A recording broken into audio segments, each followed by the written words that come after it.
Say you don't like it, no. No, you don't like it. Let me read it, thing. Let me read. Say you don't like it, no. No, you don't like it. Let me rewrite it, thing. Let me read. Say you don't like it, no. No, you don't like it. Let me rewrite it, thing. Let me read. Say you don't like it. No, you don't like it, no. Let me rewrite it, thing. Let me in. Ladies and gentlemen, welcome to another edition of the Rewriters Room. We are the men with the pen. I am 1/3 of your illustrious hosts, Armon Sather, the John Cena of journalism, the Paul Heyman of podcasting, the Roman Reigns of rhetoric, and the Brock Lesnar of broadcasting. Per usual, I am not here alone. I am here with my guys, the incredible co-hosts of mine. CC, how you feeling, my brother?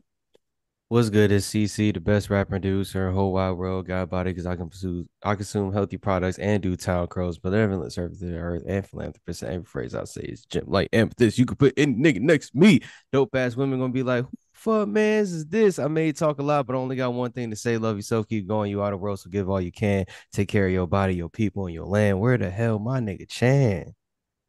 Hey, first and foremost, I want to say shout out to the Big Show. I was just watching some random like old Big Show highlights. Like he's given us so much, bro, and I feel like we don't appreciate him enough.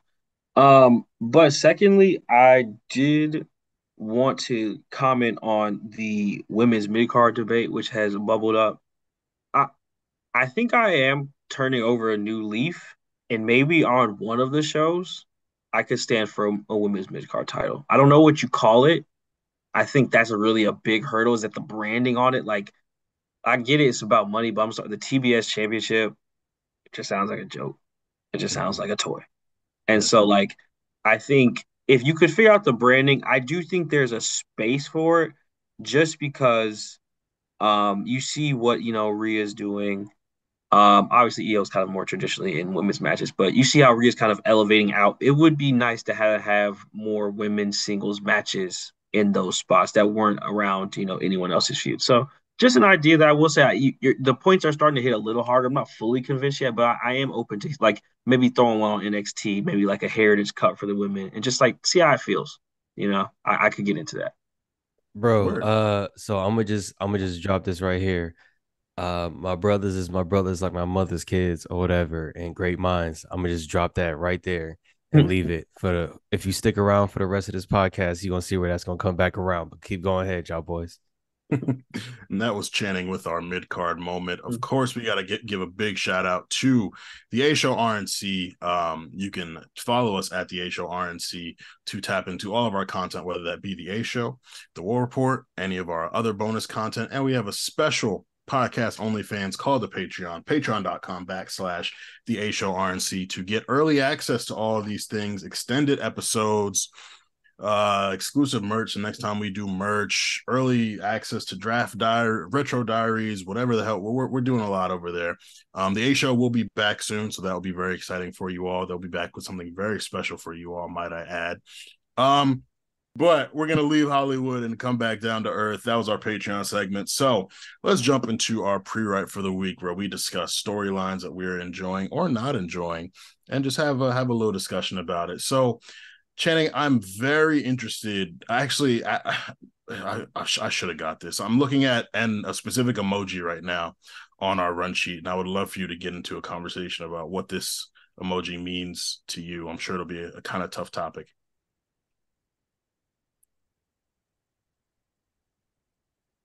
They say they say every man's time comes, bro. I just never thought it'd be my dogs, bro. They really got my dog Dolph out of here, bro. They gave him his walking papers, man. As a former world heavyweight champion, 2 times, NXT champion, Intercontinental champion, 6 times, US champion, Mr. Money in the Bank, tag team champion. That's 15 titles. Man, I can't think of one bad match. And I'm sure he'll be back. I just know that's how the game is played. There'll be a Royal Rumble a couple years from now, and he is a cool entrance. He'll come back for some random shit. I know it's not the last time I'm gonna see Dolph Ziggler, so I'm not too upset. But it is just crazy how like you just think shit's never gonna end, bro. Like that's like the kind of like childish part of wrestling is that, like, oh, I guess this is their job. Like, damn. Like, I mean, wish him the best. You know, that's my guy. You know, I'll support you wherever you go. I really hope you don't join the elite though, my guy. Please don't do that, bro. Like, you join the Bullet Club, I'm with you, bro. Fucking too sweet. Let's do it. But like, please don't do that, bro. Please don't join the elite. But other than that, bro, I support you. I'm just happy, he had a good run. It was really nice to see all like the nice stories about Dolph Ziggler that came out. I think that was really cool too. Cause like it's funny to make fun of Dolph Ziggler, but when you find out like he's actually like, a good dude too, it's like, okay, like at least I was supporting a cool guy. Like, he wasn't a jerk or anything, didn't say anything weird. So just shout out to Dolph Ziggler, man. And I wait your return. And when niggas talk differently about Dolph, like they always do when niggas come back, just know I was here day one. I've been here. When you knew Dolph fans show up, just like you knew Drew McIntyre fans showed up, all of a sudden, just know I was here first. I always Talk believed about it. it. Talk So about it. Yeah. I got two Go ahead. things on that real quick. Real quick, two things. First thing, you was right on that because I thought about this too. Dolph he never missed to me in the ring. There was never a time I watched him and I was like, this match is boring or like blah blah. But to And that Goldberg's point, best match. yeah. Who else getting a good match out of Goldberg? Well, Him and there's a few Brock. people. And I It's was him gonna and Brock. say, and I was gonna say Bobby, to that, yeah. Roman. And I was gonna say to that point, I Didn't he think it's a squash Dolph in like 30 yeah. seconds? What are you doing? What are we doing He here? he's the way he sold them spears though. If you watch it, That's watch facts. them back, and you'll be like, Goldberg, like he was really spearing like it was 94. Dolph also super kicked the shot at him, if I remember correctly. Yeah, man. They had a nice little run up to that match. It was random as fuck, but they had a nice little run up. So random. Super fucking random, dude. No idea. They say you're next, Dolph. I said, really? Dolph's Why? next. Okay, all right. Fuck yeah. It spun out of a Shawn Michaels feud too. Like it was very interesting. Super random. Doing anything. No, but I was saying that to say, I think it's good that he's leaving because, as you said, he's gonna come back. When I think it seems like he obviously got the heads up that he was gonna be let go. And if you're getting the heads up, that means they cool enough with you to like. Usually, like I've been in situations where I've gotten the heads up where it's just like a hey, but down the road, like make sure you still pick up the phone when I call because I'm probably gonna call you again when I have an opportunity. Like I can tell it's that kind of relationship. And for that reason, I'm glad that he got let go and that he had the history that he had because I would like to see him come back as a different character. I would like to see him come back as a little more bulked up, kind of more like jaded, damn near like old man Logan type Dolph, where his work is a little bit different and it's a little bit more tough and like more visceral and whatnot. Cause he's so good at selling that I think if he bulked up a little bit, he could sell his strikes and like all that stuff differently too. And his character could be, you guys didn't appreciate me while I was here. So now I'm going to take everything that you appreciate now. So that's why he's going after all like the good guys and whatnot. And I'm not saying this could be like mid card shit. You know what I mean? Like just intercontinental title. But I think that's the kind of guy where you could get a second run and he could have a second run like that. I would love to see it. That's why I'm kind of happy this is happening. I Yeah. also, I'm sorry. I was gonna say real quick. I know how the trade machine works, and I get like you had to give up some pieces to get Jade. Like I get that's how the game is played. Like you had to throw him a couple late round picks and then like a strong solid vet. So I get it. I understand that. Yeah, you gotta invest in the future. But I think Dolph invested a lot in the future. I mean, he went back to NXT and was given a lot of those people good matches. Third most TV matches of any WWE superstar ever. That's wild, bro. Third most TV matches. That boy was working. You couldn't say he wasn't fucking working. Yeah, and it didn't matter who he was facing, whether it was mid-card shit, whether it was a blood feud, whether they needed him in the world title picture. Like Dolph was dependable, good matches, was able to make other people look really good in his matches. Like you really couldn't go wrong with Dolph. So it was definitely surprising to an extent. I mean, he hasn't been on TV in months, but I think that pop when he does eventually come back for a Rumble and people hear his theme song, it's gonna be crazy because yeah, it's easy to make fun of Dolph when he's just there, not doing anything, taking L's, but there are so many moments you could think about. Like he's got the WWE career that I think a lot of superstars would want to have. I would gladly take that. Yeah. I would gladly take that. 100%. So Austin Theory would kill Johnny Gargano right now to have Dolph Ziggler's career. If he could have just that cash in, if they could have just exchanged cash ins, he'd kill Candice LeRae and Johnny Gargano right now. Like Yeah, Dolph's had an impressive career, bro. absolutely, absolutely. So yeah, all best wishes to him and all the other talent who were let go. We really didn't lose anyone that was like, Nah, I mean, I think the biggest loss was, well, the biggest superstar that we lost was Riddle, but everything that was going on, it was just kind of like this is it was really tough. the only option at this point. So best wishes to all of them. We've already seen a couple kind of act corny about it. I hope that more don't do that. But yeah, that's what it is. CC, how about you? Yeah, man. I just been tapping in lately to what's been going on. And based on what I'm seeing, uh Montez Ford is ready. You there's like, I'm going back and I think I'm in 99 going on 2000 now. And then, I've been watching again since like 2017-ish, 2018-ish or whatever is when I really picked it up, watching regularly again.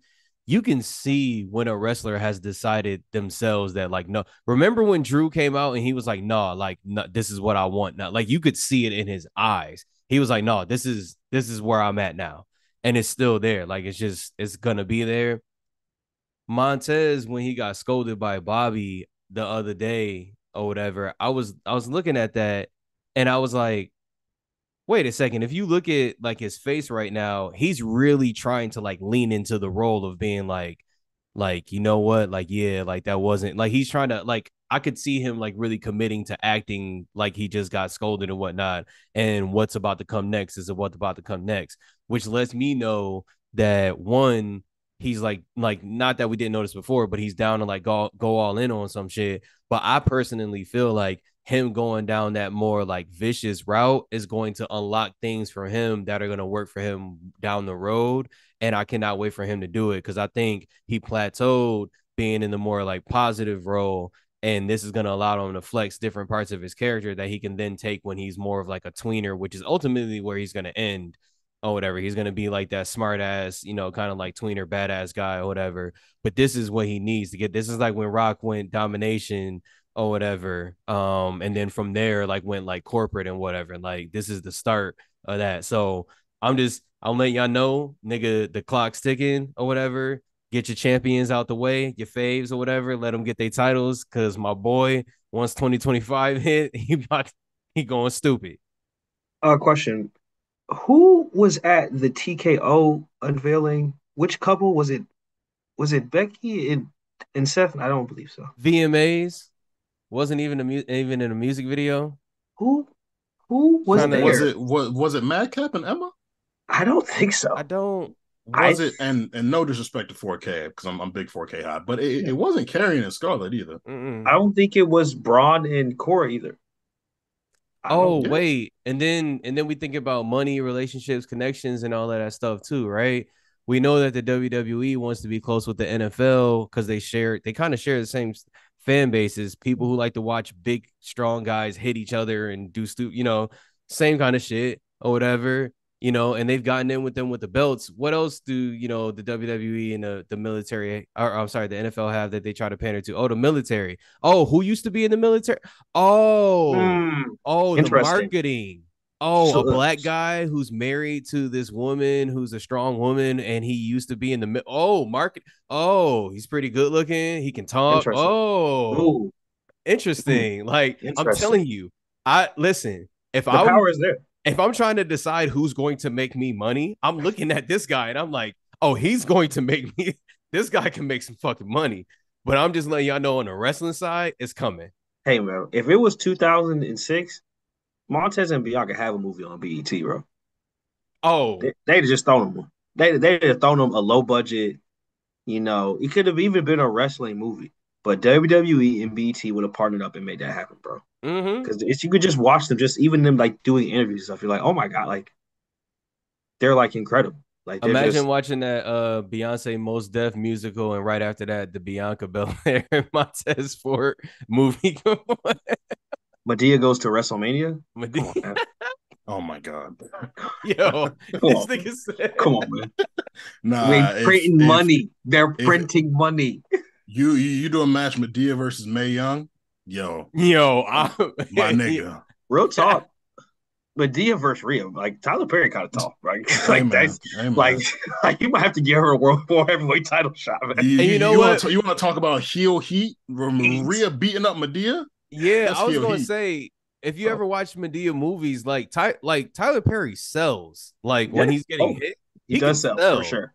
So imagine him selling like the headbutt from Rhea, bro.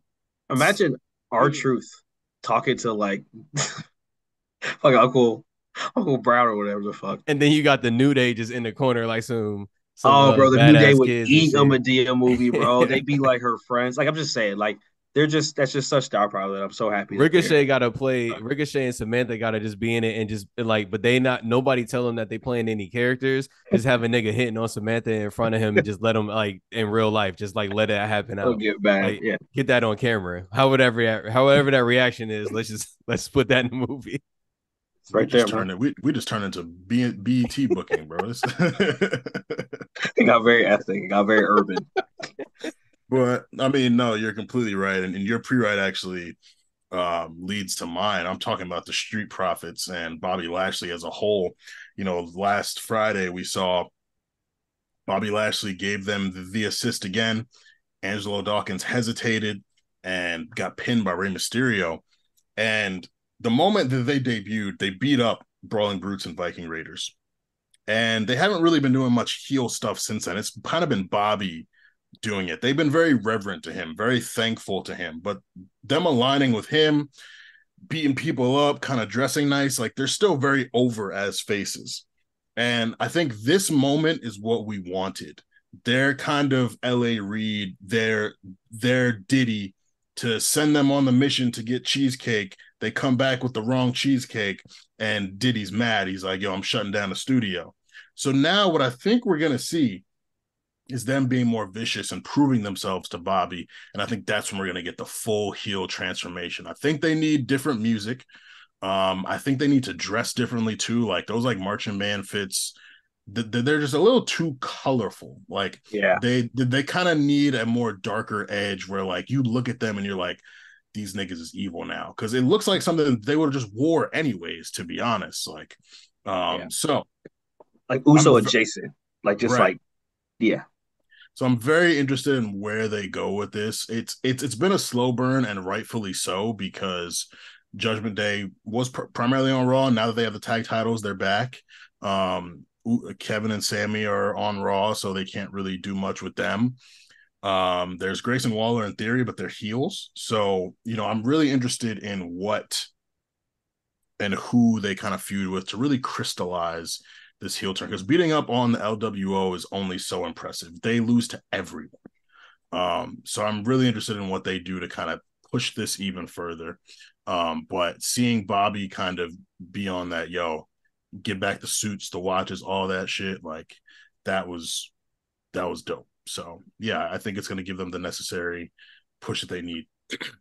I think it's really dope. Just one quick thing that I obviously Bobby and MVP is a great pairing, but it is cool to see Bobby as like the veteran figure because it's like yeah, Bobby Lashley has been wrestling for a long time, and in real life, the Street Profits probably do look up to him. Like yo, you are a black wrestler who's been in the WWE, been a prominent wrestler for a long time. So it's kind of cool to see Bobby that like. 'Cause I think initially you don't think of him that way. You think of him kind of just like oh, he's just a star.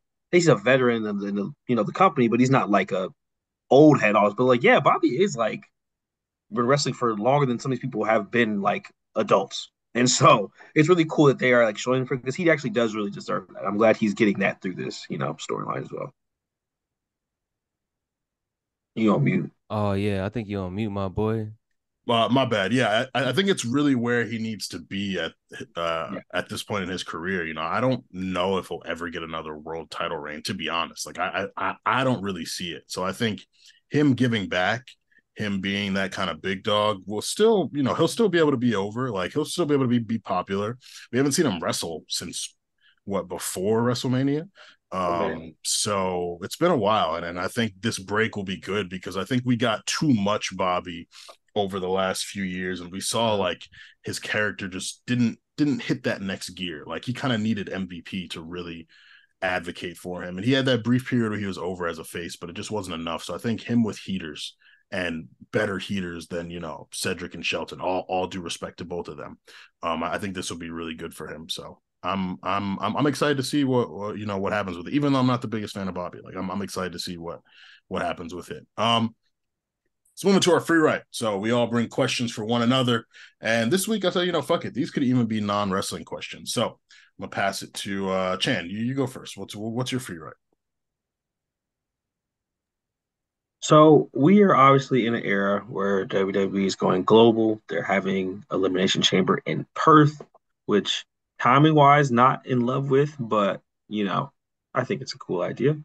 Um, what do you think is like the most random place they'll have a PLE? Like, what do you think is like, we're really just really thinking outside the box here, and this is where we're gonna have it. So not like theme of the pay-per-view, but like the literal physical location.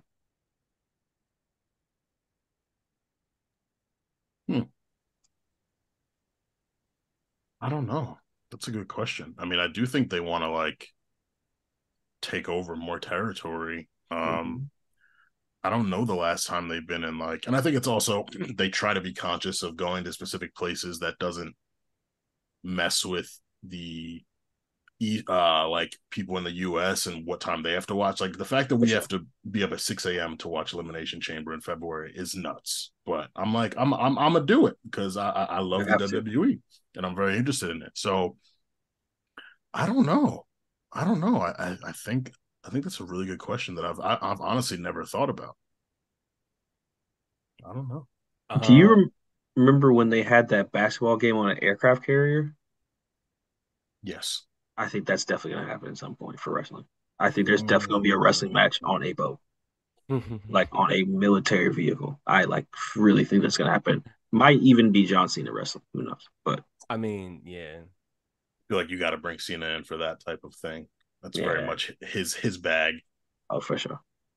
I was trying to think of a place, and I feel like it's gonna be somewhere that's like more random in the sense where it's just like they like wrestling. So like probably like Netherlands or like a Dutch country, you know what I mean? That'd be funny. That'd be Like wild. like it's gonna be like WWE Amsterdam. Them niggas gonna be lit, bro. Germany, like very Yo, they very would, later yeah. house in Germany. They have to let what's his name, Gunther go dummy, bro. Yeah, they'd have to let him beat like three niggas in one match. Get Ludwig in there too. Mm-hmm. But yeah, it's just interesting because it's just growing so much. It's becoming such a thing that not just is it Elimination Chamber, it's an Elimination Chamber in Australia. So it's like I just wonder when they'll hit the point where it's like, okay, what's next? Like we went, are we gonna have WWE in space? Like, are we gonna have WWE underwater? Nigga, if Fast and Furious can go to space, they can have WWE in space. Saying, bro, definitely can happen, bro. Put them on a shuttle, bro. Let's do it. CC, what you got? Free right. All right. I mean, any one of y'all could take this first. Pause. But pause. Hold on. Hey yo. This nigga slinging it. They can try to be a gentleman. He said, whichever one of y'all go first, it's whatever. Oh shit.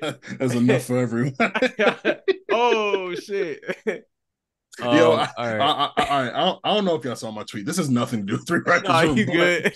But I feel like for a while, pause culture kind of not died, but it kind of dwindled a little bit just because, the world has changed. Like, we're embracing. Niggas was pausing. Yeah, niggas was slow down, slow down, bro. Niggas would be like, yo, I'm about to go to the grocery stores. Y'all boys want anything? Pause, nigga. Pause, bro. What you mean you offering niggas something? But I wanted some snacks, bro. What's gay about that? So I feel like pause culture dwindled a bit because we're embracing LGBTQIA plus people. I shout out to my gay niggas, all type of niggas. I love all y'all. recently there's been a big resurgence of pause culture. I think Cameron and Mace are a large part of it. So sure. niggas are pausing everything again, and it's made me so pause conscious to where the most simple sentence I'll say, I'll be like, hold on, could a nigga pause this if I say this? So you pausing yourself there just made me think of that because it's honestly so crazy. Like niggas will really find out any way to pause anything. It's like a challenge. It's like it's like because you be like, how'd you make that? Yeah, I see, yeah, I see what I you're get it. thinking. I I get get it. it now. Bro, I was Sometimes on the phone with somebody the other day and my girl paused me. She was like, pause. I was like, yo. I'm I gay. was like, damn. Shit, fuck this meat. But speaking of pause, this segues right into my question. All right, this is a three-parter, and I'm about to ask it all at once. So you got to think about all this shit at the same time. Is a hot dog a sandwich? Is a Pop-Tart a type of ravioli? And does pumpkin pie count as toast? A hot So dog is a sandwich, yeah, I definitely. don't understand people who like are like, no, it's not. It's like, what do you think a How is sandwich it a is, bro? sandwich? It's It's got bread. bread in. All right, you know what? I'm about to drop a damn link in the chat so y'all could see what the It's hell I'm just talking like about. if hoagies are sandwiches, then hot dogs are sandwiches. Yeah, it's just like it's like It's like a a Subway yeah, sub. Like it's the yeah, same thing. It's literally. just not vegetables. It's just Yeah. whatever a hot dog is. Okay, but the thing is like theoretically, and not saying that you can't do this, but like this is what you would typically do. Like when you eating a hot dog, you're not about to turn that bitch to the side and like have it so that the bread is like one piece of bread is on top and another piece of bread is on bottom, like a sandwich, and then you just got the extra on the side, like a sub. You eating that shit like I it's like a taco. You wouldn't call that's a taco a sandwich? I would call it I taco mean, sandwich. All Yes, right, I would all you would. right, not? all right, all Would right. you not? Next question: is a Pop Tart a type of ravioli? I don't 100%. know what constitutes ravioli, but I'm sure it seems But like it's it. just like think about it. Ravioli Yeah, is it like you seems got the disgusting. pasta It's mixed with breakfast like filled with ravioli. something in it. Is it breakfast I ravioli? will say though, I just bought some toaster strudel. I'm excited to have them for Oh breakfast. my god, nigga. That is like It's good as fuck. I literally had to stop buying it because I was addicted to it. Like, it's just delicious. Thinks I have a problem. I haven't had a toaster strudel in a minute, but it sounds kind of good right now. I'm not gonna I Yeah, lie. man. if I buy one, I'm going to Sam's to buy multiple packs. Like it's gonna be bad. All right, and then the last one is does pumpkin pie count as toast? Because when you think about toast, it's just like, all right, all we did is just like we toast some bread up and we're gonna throw something on top of it. And technically, when you think about pie, it's just toasted bread with something on top of it. So is pumpkin pie count as toast? That's interesting. I I I don't know can't about think that of a one. reason. I I love don't how have a. y'all giving this one more thought than the I think goddamn. it depends on what you define crust as. If you define crust as Mm, bread, then yes, it's toast. But if you define crust as something separate, because there are crusts like graham cracker crust, it's like that's not bread, true. obviously.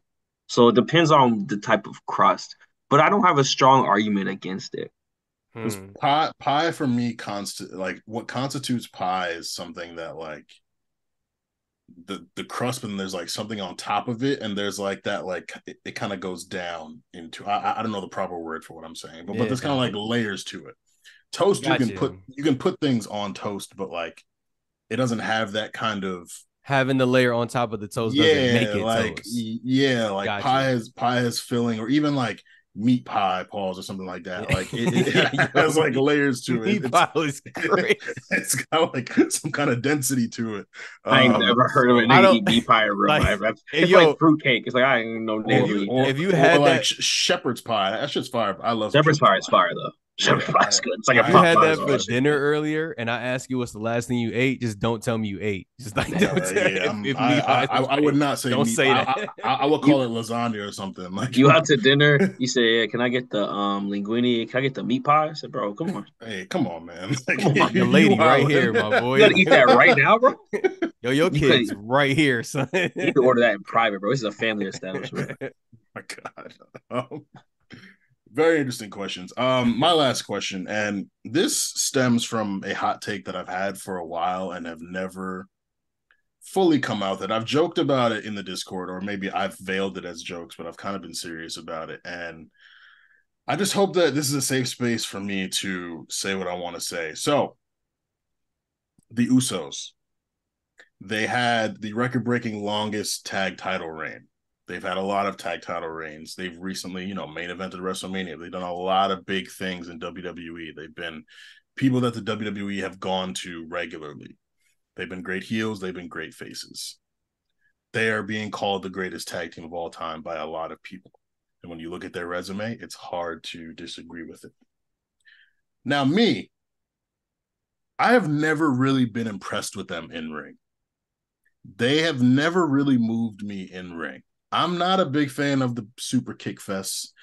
The splash to me, the move, the splash itself, like even people like RVD and Eddie Guerrero who did dope splashes.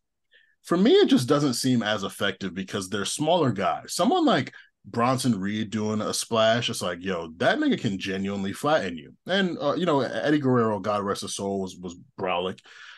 RVD, I think it's like 210, 220, something like that. And so the Usos, they're like, what, 230, 240, them doing splashes, it don't really move me. Like, I have never really been impressed with them in ring. They have multiple classic matches. I think a big part of it is the opponents that they faced, whether it's their matches against the Shield, their matches against the New Day, their match against, Sammy and KO. Like, I think that they bring it. They do a really good job with the dramatics of the matches and kind of like, putting shit together. But when the going gets tough, what do? They just go back to the super kicks. They'll hit you with multiple super kicks. They'll do the double super kick.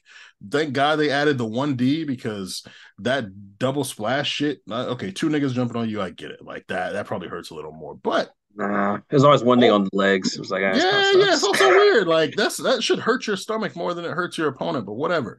But I acknowledge what they have accomplished. I respect what they have accomplished, but I personally have never been that impressed with them in ring.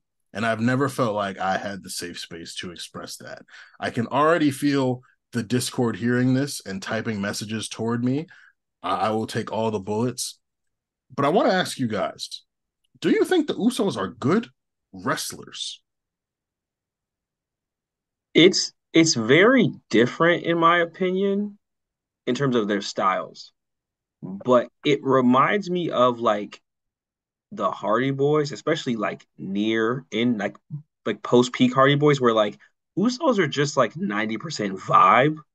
And like if you really pick apart the matches outside of the really dramatic spots, whereas with the Hardy Boys, it's the big high spots or like the brother rivalry, and the Usos, it's more so like drama storytelling. Like you said, the opponents are like they do good facial expressions, especially Jay.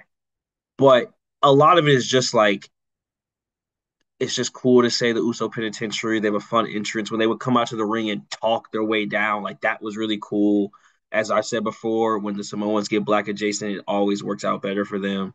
Like I think they're just a really fun vibe, and I think people started just saying they're the best tag team ever, and so no one has a real argument against it. I mean, especially because they have the record. I mean, you could say the New Day, but it's harder because there's three of them. But I think it's just one of those things where we're in an era, I feel like with them and Gunther, where it's like, and Roman, obviously, we're just like setting a lot of records. And I don't know if that's like Triple H just trying to be like, yeah, I want niggas to remember when I was running shit. But it just feels like we are like doing a lot of that. And that's just something I've noticed. Not to say it's bad, but it just feels like we have Roman, the best, world champion ever, Gunther the best IC champion ever, and Usos the best tag champions ever, all at the same time. And it's like some of that feels almost like marketing or purposeful that like that's what I just want to be able to say. So I do agree with you sometimes where it just feels like they started saying that and I was like, oh, I didn't know we all agreed to that. But it's just like once you get into the vibe of the matches, I kind of like, okay, they're fun. Like I got nothing bad to say about the Usos. Yeah, I'm kind of pretty much on that same wave. It's just one of those things where it's just like it's not like they one of them groups that got like they hit in like all the intangibles and stuff like that.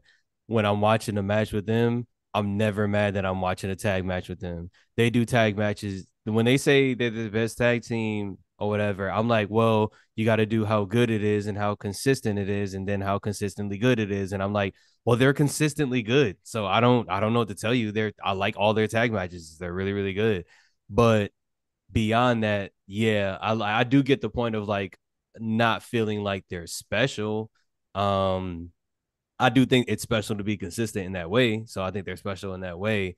But I don't think that they like they don't really have like a thing that I can like really point to. You know what I mean? Like even with the Alpha Academy, like they don't even need to be in ring for me to like be interested in certain things. Whereas with the Usos, there needs to be some kind of story about either the titles or why you want to fight this guy or something like that. I'm not just interested in the Usos. I guess I would say it that way. But once they start wrestling, I'm not turning it off or nothing like that. I'm fully Yeah. engaged. So that's how I feel about them. Yeah, like we've seen a lot of people who aren't good at the technical aspect of wrestling give good matches. The Usos are kind of like brawlers to me in a sense, which works. Like it's fine, and they have a lot of classics. It shows that, but there's just something for me where when people give them that praise, I'm just like, it's so interesting to feel like they have really good matches, but they're not good wrestlers. And I feel like a lot of people wouldn't understand that distinction. So, Yeah. which is why I've been very conscious of not outright saying it. But, and like you look at Jay on this singles run, and like, I would never expect him to be so, what's the word? Like someone I want to see like wrestle, and seeing him team with KO was cool. Like he's holding it down.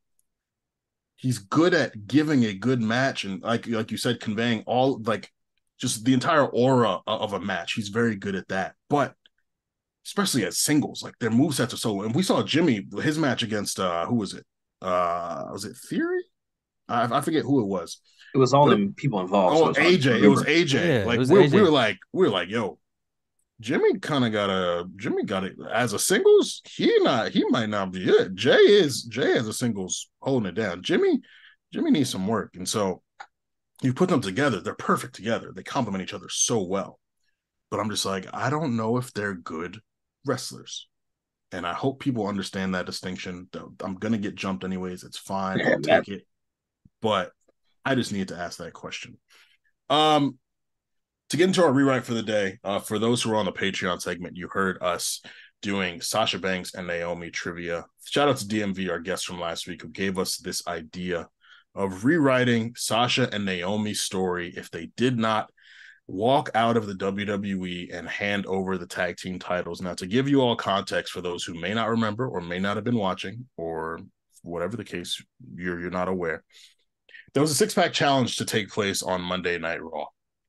Sasha Banks and Naomi were both in the match, so they were technically going to be wrestling one another. Naomi was set to win the 6-pack challenge and face Bianca for the Raw Women's Championship. I believe that match would have been at Hell in a Cell, either Hell in a Cell or Money in the Bank. And then Sasha was going to face Ronda Rousey for the SmackDown Women's Championship.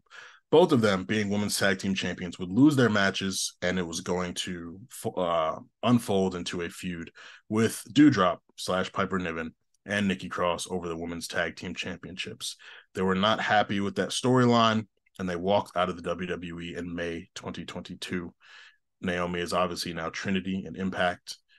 Sasha Banks is now Mercedes Moné. She was in New Japan, then she got hurt. She's appeared at an AEW event. She hasn't wrestled in AEW yet, but she appeared at an event, and there are inklings that she will be maybe doing a one-off appearance there, so we shall see. But we are writing this story as if they never walked out of WWE in May 2022.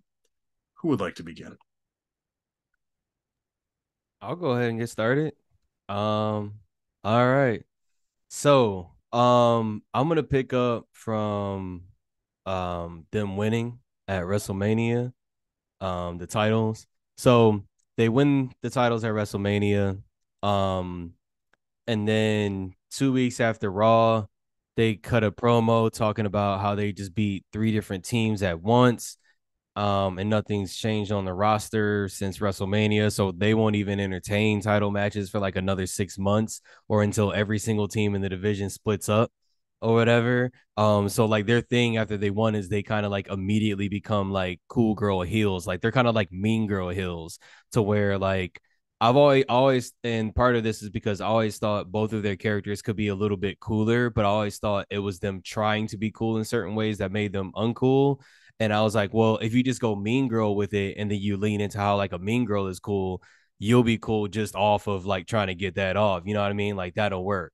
So that's how I got them kind of like lined up. And the cool thing is that they were able to politic and say, they're playing off of like, I love when you like play off of like shoot shit. So they're playing off of the fact that like Sasha, just be doing what she's doing and like not really going or whatever. So they're saying like, yeah, we're not even entertaining title matches for another 6 months. Either that, or if you want it to be earlier than 6 months, every single tag team in the division got to split up. And if I remember correctly at this time, Liv was still with Rhea. So this is like fuels that Liv Rhea stuff.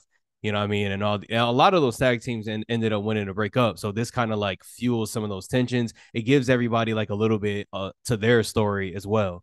Um, so then they like get into it with people here and there since they like, said fucked up shit and kind of put the tag division in a fucked up spot and whatnot.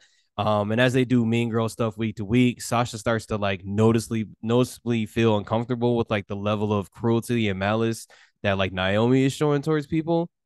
And then like after a few weeks, Sasha like asks her about it, and Naomi says like, wise woman once told me if I'm gonna swim, I might as well be a shark. And she's referencing something that Sasha first told her right after they won the championships about like saying like, I know you've been a champion before, but as somebody who's done this a few more times, blah blah, this is how you gotta be if you really want to stay on top, considering that you only been champion for like a total of blah blah blah days on the main, you know what I mean? And it's gonna seem like she's sunning her at first, but in the end, she's gonna be like, "Listen, like I know how they sounded or whatever, but I'm really trying to let you know you really got to be on top of your toes out here, blah blah blah." So like that's what like low key Sasha kind of like created a monster type of situation. Naomi just took it too far. So like that, she says her own words back to her, and then Sasha's just like worried at this point because she's like, "Damn, like I don't know what to do. I kind of created this." So then they start losing tag matches here and there, but they not for the title. So it's not really a big deal, but it's kind of a big deal. Then like Sasha loses a match that causes them to defend their title against Damage Control or Survivor Series. So like Naomi's already like kind of like mad at her at that point about that. And then in that match, there's a point where Naomi tries to get Sasha to use a weapon on Dakota or whatever because the ref's like not looking at the moment, and Sasha like hesitates, and then like Naomi and Sasha start to like have a little bit of like what looks like an argument, and then Bailey comes over to interfere, and Naomi turns around and then just uses the weapon on Dakota because like Sasha went to get to Bailey and like the ref was there too, and then like Sasha like grabs I'm sorry, Naomi grabs Sasha, throws her on top of Dakota and like grabs the ref and tells her to count or whatever. And it's weird because like Sasha is just like covering Dakota, but she's like weirdly like strangely looking up at Trinity while Trinity's like kind of like looking down at her, like finish the job. It's gonna be such a great shot. so um so they do that or whatever, right? So then they just have kind of like tension from there on. They're not really in the same place that often, whatever. They'll be on the same show, but you don't really see them in the same place. They have a rematch against Damage Control at Royal Rumble. And before that, they were recently attacked while they were arguing with each other in the ring by Damage Control. They were attacked. And then like the end of that episode is they ended up going out fighting together or whatever. So you think they charged up, and when they come out separately, but they usually do whatever. When they get in the ring, they're a little hesitant when they see each other, but then they start hyping each other up and dabbing each other up, and you think like it's like okay, that momentum from when they just fought Damage Control is back. Like they remember why they doing this and whatnot or whatever. And the match is fire. And at some point, Naomi kind of like pushes Sasha in front of her to like take a shot from Io, and it's like Cole is like, did she like do that on purpose? Like I don't know, I can't tell. And Corey's like, I don't know or whatever. So then like later on the match, Sasha and Naomi go for like a double tag team move where Naomi has like Io on her shoulders and Sasha is supposed to jump on the ropes and like do something or whatever. So Sasha's like on the outside of the ropes and she's about to like motion like she's about to do something, and then she just jumps right off the apron and starts walking up the entrance, and like she only looks back like one or two times or whatever. And like Naomi's like kind of still holding Io, and then Io hits her with a poison Rana, and then Naomi like drags herself up to the corner, and Dakota hits the kick, and then Io hits the over the moonsault, and then they got new tag champions. And then the next night, Naomi is furious. She calls out Sasha. She never comes out. And then Naomi starts attacking like DC during like their tag team championship celebration. Then Sasha comes out and just whoops DC or whatever. And then she whoops Naomi, and then she grabs the mic and she's like, somebody needed to bring your big head ass down to earth. I can't deal with your fake ass anymore. I'm gone. Then she just leaves and she's not around for a little while. And it just so happened that Naomi can't like not take being champion because like remember like what Sasha said to her at the beginning, like now that you're here, or whatever. And Naomi's like whole character, part of the reason why she's bad now, like truly bad, is because she felt like she's been in this for a long time, and she watched all these other girls get these accomplishments, and girls get to just stay on the main stage. Every time they want to come back, they get a championship. So she's like, you know what? In order for me to do that, I need to always have a championship or whatever. So she take some game from Sasha with the politicking or whatever, right? So she helped speed up the process because this was already in play of rolling out a new women's mid card title. They announced the title and announced that she's going to be the number one contender and then she gets to name her opponent or whatever. But the higher ups think like that's like a lot of power. So it's and like fair is fair. So like she needs to like have a match in order to like attain the power in order to name her opponent or whatever. So she has a match. And she has a match with Dana Brooke. And then she gives the match to Dana Brooke at the beginning to say something. And she's like, listen, this is for a new title. What we're about to do right now is history, regardless of who comes out or whatever. We're about to make history as women or whatever. And she's gonna be like, because I'm doing this for all of us. And then she like hands her the mic. And then she like walks off, and Dana like starts to talk about her family and stuff, whatever. And then Naomi just attacks her and beats the shit out of her. She starts whooping her with a kendo stick. And then like the paramedics and shit had to take her out, had to take Dana out. And Naomi gets on the mic and she's like, oh well, like you know what, guys, I feel really bad. Like you were gonna be able to see history, but I guess now that because this is like close to at this point it's like close to one of the pay-per-views, so everybody's kind of tied up in their storylines. So no, it's like it's during WrestleMania season and everybody already has their storylines or whatever. So she's like, it seems like everybody else is like tied up. So it looks like I won't have an opponent. I mean, I would just hate for them to have to just hand me the title. But I guess, I mean, and then like Adam Pearce comes out or whatever, and he's like, hold on, or whatever. And he was like, he's like, there was supposed to be a match. You intentionally sabotaged that. Even with the opportunity basically handed to you, you still try to take a shortcut. Well, as much as I'm hurting for Dana right now, I'm almost glad that you did what you did, because you did take a shortcut right to your opponent at WrestleMania. Sasha comes out or whatever, and Sasha and Naomi have a match for the inaugural women's US title at WrestleMania. Sasha goes over or whatever. So yeah, like the point I was making there is that Sasha and Naomi are great, and part of the reason that they were walking out is because they weren't happy with their storylines or whatever. But I'm like, listen, what you guys really like really could be, to be honest, when I'm looking at the main roster, I'm like, y'all not always gonna float around here, but you guys can be absolutely at the top of the main card all the time to get pulled into the I'm sorry, of the mid card all the time, and then get pulled in to that main event stage whenever it works or whatever. And that's a great spot to be in or whatever. And I was just like, hey man, y'all could have put on a classic. Y'all really could have did something. But yeah. But the other cool thing about it was like knowing that like Sasha like kind of be big bro in Naomi in a way, because she's had like the more illustrious career of the two or whatever, in the scene as like a horsewoman or whatnot. So this would be a situation to where like Sasha's actually like the face and Naomi's the one that's like gone a little like wild or whatever. So I thought it'd be cool to flip that up. But yeah, that's my rewrite. Yeah, I like that a lot. I want to go next because mine kind of is similar to that, but it's like I had a different take on it. One thing that's also kind of random that I thought of.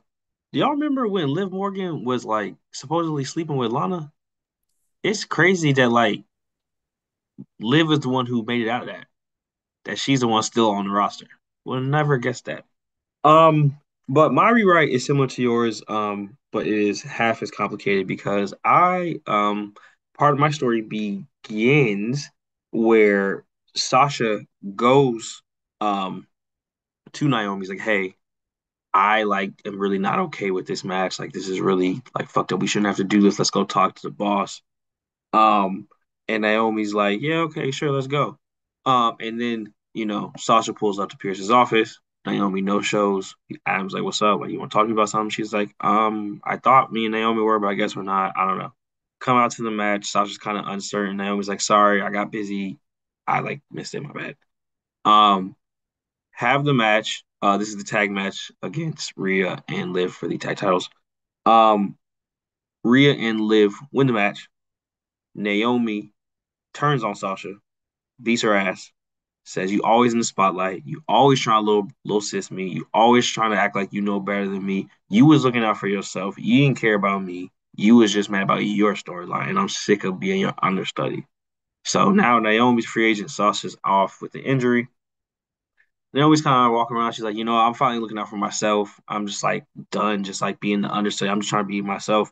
And so Jimmy's like, hey, we got the bloodline popping off. Come through. Let's like make it happen. It's a family affair. Da da da da. She's like, yeah, okay, maybe. Um, and then like that's kind of like where you think's going. You see her couple of back vignettes like talking to Paul. Roman even gives like his little blessing or whatever. But then there's just like one vignette where you see her like, going out for have a match, and it's just like Damian Priest is like, so you still a follower, I see. And she's just like, what do you mean? He's like, I'm just telling you what I saw. And so she goes out, has her match, wins. Then at this point, I believe this is when, at this point in the storyline, this is when Sammy is first leaving. Like he hasn't actually left, but they're like like thinking about he's leaving. And so at this point, they say, be like, hey, Naomi, you, Sammy, both trying to get down. Like, y'all need to talk to each other and both appeal to us. So Naomi and Sammy have this like decision day. They have to declare their allegiance, to the bloodline. Da, da, da. And, Naomi comes out to the ring and she's like, I'm sorry, Jimmy, but I got to put me first.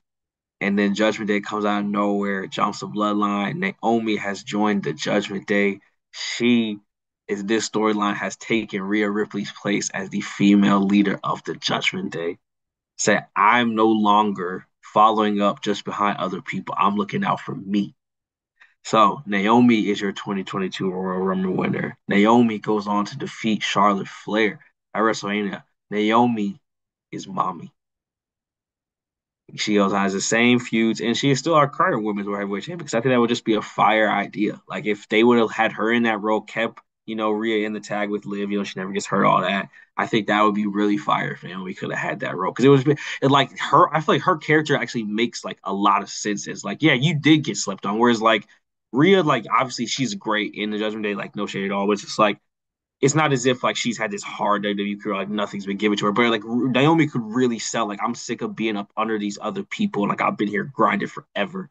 And I think that would be so fire. Her and that aesthetic, because it's like not glow, but like that purple is really cool, and I feel like she could do cool shit with the No, purple like a too, bro. glowing purple, That's what I'm bro. saying, bro. That would be so fire. Her leading the Judgment Day, bro. I think it would be so fire, dog. And then eventually you have a match, where like Dom and Jimmy have to like have a match or some shit at, No Mercy or whatever the fuck, show they're on. Like it would, I just think that would be so fire, bro, if they would have got that off. You And know then the other eventually, fire thing about that is yeah,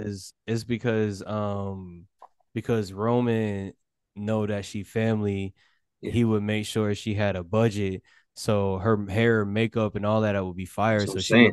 she would look like what Athena looks like, think she looks like she would actually look like Right. like all It would fire. Like, also, I think it would be cool too to have a storyline of like, oh, Roman, I've been betrayed. Naomi betrayed me, Jimmy. So I don't trust you. I definitely don't trust Sammy. And so it's like that's the first piece that chips away is that like she wouldn't even join you. Like at least Sammy joins and turns. Naomi was like, I gotta look out for me first. And then I now was Jimmy looks like a fool. I was just gonna say that would help the eventual Uso split. Like you couldn't even get your wife in line. Yeah, bro. You couldn't even get your wife to acknowledge me, and you want to bring Sami Zayn into the family. Yeah. You couldn't even get your wife to acknowledge your tribal chief. I put food on all your plates. At least she got a champion. I She a feed your champion. wife, I did talk to her. She a champion. I should talk to her, not you, Jimmy. Like bro. Oh my god. so I'm saying it'd be fine. And he like gave her his blessing too. So he ignored like he like was vulnerable enough to say it. So now you embarrassed me, Jimmy. Because I said she was cool. wow. Yeah, man. That's Naomi and hard. the Judgment. Because I feel like everyone says the bloodline, but that's too easy. It Yeah, It's too is. simple. yeah. I think having the family tension of like she Oh, on Raw with Dom like that, You and better Jimmy handle just your gotta wife. see it. You better handle your wife. But before I Like get Tamina or that's Nia fire. Jax I'm fucking to so, with handle that. her. and that's the thing. Yeah, then they have the few because to me it's like you disrespecting our family, da da da da. And then it was like Mm, mind your business. Like yeah, like you have like that shit. Like it's just my God, that's fire too. genius. That is Thank very you, genius. thank you. Wow. Mine is not as good, but we're gonna ride it out. So Everything happens how it's meant to. Naomi wins the six-pack challenge. She doesn't pin Sasha, but she wins the six-pack challenge. Goes on to face Bianca at Hell in a Cell. Sasha finesses her way into a match with Ronda Rousey for the SmackDown Women's Championship. Sasha Banks, for the first time in her career, defeats Ronda Rousey and wins the SmackDown Women's Championship. Woo! Naomi loses to Bianca and does not get the championship. So with Sasha being a champion, obviously she's going to be defending at Money in the Bank. Bianca's going to be defending against Carmella. She can still defend against Carmella. Naomi enters the Money in the Bank ladder match and wins the Money in the Bank ladder match. But they also have to pull double duty. So Naomi wins it to open the show, comes to the back all hype, showing off her Money in the Bank briefcase to Sasha. Like, look, I got it. We're both going to be champions soon. And Sasha's riding high off of finally beating Ronda. So like, like the whole time leading up to Money in the Bank, she's like, you know, I'm a champion now. I beat Ronda. Like, you got to get you a title. Like, you know, we both got to be double champions. But she's putting a lot of pressure on Naomi. She's getting real egotistical. So Naomi goes, wins the Money in the Bank, and she's almost like trying to get Sasha's approval. Like, look, I did it. Like, I did it. Like, I finally won something that I didn't win before. You know, and Sasha's like, okay, great. So let's go defend these tag titles. So I think that night Ronda defended against Natalya. So Sasha defends against Natalya later in the night. They both successfully defend the tag team titles. Naomi ends up winning that match, just riding off of the momentum of being the Money in the Bank briefcase holder. Sasha gets super hurt. So at the end of the match, Sasha's like kind of nursing a knee injury. Naomi's holding up her briefcase and she looks at Sasha and the whole crowd is waiting. They're like, yo, is Naomi going to cash in on her partner? Like, well, what's that going to mean? She doesn't. She waits on it. So at the next pay-per-view, which is SummerSlam, where Bianca defended against Becky Lynch in their highly anticipated third match. This will be like their fifth match at this point, but it's their final match they're going to do. Opens a show. It's crazy. It's lit. Like, Bianca wins. Becky's out there. Damage Control debuts. They come in the ring. They actually brawl. Damage Control jumps both Bianca and Becky. And then here comes Naomi running out. Cashes in on Bianca Belair. Wins the Raw Women's Championship. So Sasha and Naomi still the tag team champions. Sasha's got a title. Naomi's got a title. Naomi runs to the back, super excited. Noticeably, when Naomi went out to cash out, Sasha didn't come with her because Sasha wanted her to do it by herself. So Naomi comes to the back, all excited, like, I'm SmackDown Woman, I'm Raw Women's Champion now. She's like, hey, like, you know, there were a lot of women out there. Well, why didn't you come help me? And Sasha's like, well, you know, you had it. Like, Damage Control beat them up, and Damage Control left, but they were still outside the ring. So Naomi ran in, and Bayley was kind of like, oh, Bianca's gonna lose. Like, fine, well, we'll just let her go. So Naomi cashes in successfully, and Sasha's like, yeah, you had it. Like, it was fine. And Naomi's like, she kind of looks at her, and she's like, okay, interesting, very, very, very interesting. So they go into the fall. Damage Control is back. So the very next night on Raw, Sasha and Naomi open the show. Damage Control comes out. We get a Bayley Sasha stare down, and then you have Io Sky looking at Naomi. They're like, yeah, like, we want those tag titles and we want those women's titles. Damage Control starts a brawl with them. Becky comes out. She's still nursing her injuries from the night before. So Becky comes out. Damage Control gets the best of all of them, injures Becky, sends her away. So now it's Sasha and Naomi handling Damage Control by themselves. Every week, Damage Control is outnumbering them. It's crazy. And then we see there's this segment, like right before Clash of the Castle, where Naomi is talking to someone. You can't see who she's talking to. She's like, you know, I understand, like, things were kind of tense between us because of what I did to you. I took advantage of an opportunity. I think you would have understood, but we could really use your help against Damage Control. So there's a match booked for Clash of the Castle, a 6-women's tag team match, mystery partner for Sasha and Naomi. So Damage Control comes out, Sasha and Naomi comes out, and everyone's waiting, building up mad suspense for who the champion is. Bianca Belair's theme hits. Bianca Belair comes out. We have a all-black woman tag team, Sasha Banks, Naomi, Bianca Belair taking on Damage Control. They all got beef with them in some way. Sasha and Bailey's history, goes without saying. Bianca and Bailey, they got unfinished business. And then Naomi it's Naomi. Like, she feels like people have slept on her. Dakota and Io are these new faces everyone's hyping up, but she's still a champion. Sasha, Bianca, and Naomi end up winning the match. Naomi gets the pin. And then Io and Dakota target the tag team titles. They end up defeating Sasha and Naomi for the tag team titles. And Sasha's the one who takes the pin. So Sasha's pissed because she's like, I took the pin there. You could have helped me. You didn't, blah, blah, all that. And Naomi, just similar to Sasha, she's like, well, I thought you had it. So there's just this tension between them. And they're not tag team champions anymore. So now Naomi's on Raw. Sasha's on SmackDown. And then eventually Bianca's like, hey, I helped you out. It'll be really cool if you gave me, a rematch for the title. And then Naomi's down. She's a fighting champion. She's like, bet, let's do it. So I think the next pay-per-view is Extreme Rules. So we get Bianca versus Naomi at Extreme Rules. Bianca wins, gets her title back. Then she goes on a year-long reign. Naomi's on Raw with nothing, and she's still got beef with Damage Control. Her and Bianca are cool, but Bianca beat her for the title. There's respect between them, so they're trying to fight them off. And we eventually see a situation where they need help. Naomi tries to call Sasha, and Sasha's like, I can't really be on Raw anymore. Like, I'm SmackDown Women's Champion. We don't have the women's tag team title, so I can't help you. And Naomi's like, yo, after everything I did for you, I got you your first WrestleMania win. You did not win at WrestleMania without me. I helped you in every situation I could. You want to be petty, you want to little assist me, blah, blah, all that. It's cool. Do your thing on SmackDown. I'll see you soon. Fast forward a few months, Royal Rumble. Similar to Chan, Naomi wins a Royal Rumble. It's not even a question who she's going to go after. It's not even a question. The very next SmackDown, she shows up. She's like, we fought together. We won titles together. We supported one another. You let me down multiple times when I need you the most. So now, 1 year after we won the tag team titles together at WrestleMania, I'm going to take the title you want the most. You won this title by beating Ronda Rousey. You wanted this so desperately. You wanted to be the face of the show. You got a long title reign. I'm going to end it at WrestleMania and embarrass you. And that's exactly what happens. WrestleMania 39, Naomi defeats Sasha Banks for the SmackDown Women's title. They end up having a really fun trilogy.